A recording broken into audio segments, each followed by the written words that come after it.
Welcome to Cancelled Class, your go-to spot for unfiltered and relaxed conversations about business, dance, and everything in between. Cancelled Class is here to fill those spare moments in your day when life cancels on you.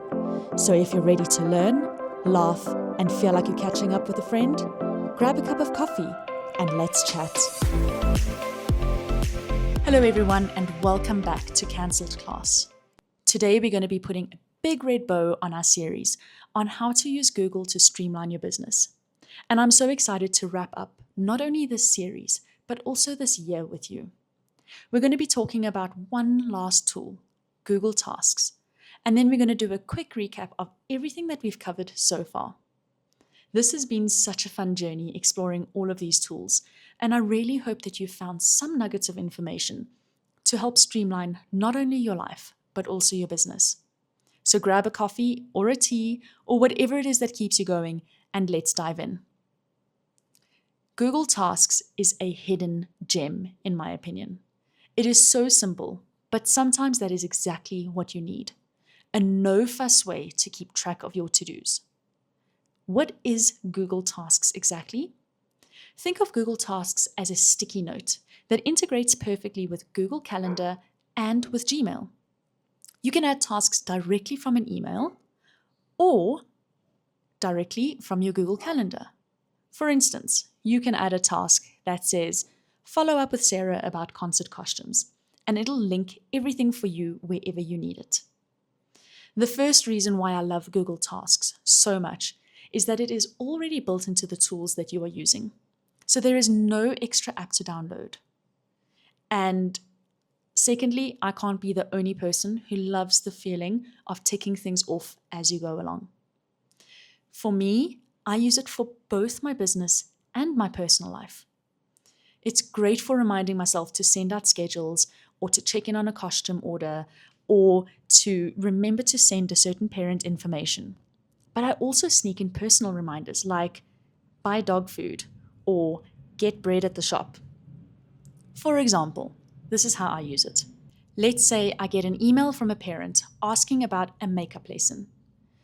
I can quickly add it to my task list, link it to my calendar so that I don't forget about it, and then it's all organized. When I open my calendar tomorrow morning, it will be the first thing that pops up and I remember to schedule that makeup lesson for that child. All right, so now recapping the Google series. We're going to take a little stroll down memory lane and we're going to go through all the tools that we've talked about in this series. I promise this is going to be really quick. I know you are busy. First off, Google Calendar. This was where we kicked things off. It's the backbone of my scheduling. Classes, meetings, appointments, and even reminders for self-care. Google Calendar has it all. And don't forget about the color coding. What a lifesaver. Then we chatted about Google Meet, which is great for virtual meetings, whether it's with your team or a client or a student who cannot make it in person. Now, a pro tip for Google Meet is to schedule a meet directly in Google Calendar to keep everything connected. Next up, we went on to Google Classroom and Google Docs. These two are a dream team for collaboration. I use Google Classroom for assigning tasks and sharing updates with my students, and I use Google Docs for anything that needs real-time edits, like contracts or team projects. Then we dove into organizing files with Drive and Photos. Remember, Drive is for data-heavy files, and Photos is obviously for your media. I love how everything is accessible from anywhere, and Drive is perfect for sharing large files, like concert videos, and Google Photos is perfect for sharing your photo galleries from a competition, for instance. Finally, we went on to Google Forms and Google Sheets, which were all about collecting and organizing data, whether it's sending out new registration forms or tracking studio expenses. These tools keep everything neat and tidy. What I've loved most about the series is seeing how all of these tools connect. You could send out a Google form for costume orders, organize the responses in sheets, set reminders in tasks, and then schedule fittings in Calendar. It's like this tiny little ecosystem that keeps everything running smoothly. Honestly, these tools have taken so much stress out of my business, and I really, really hope that they do the same for you.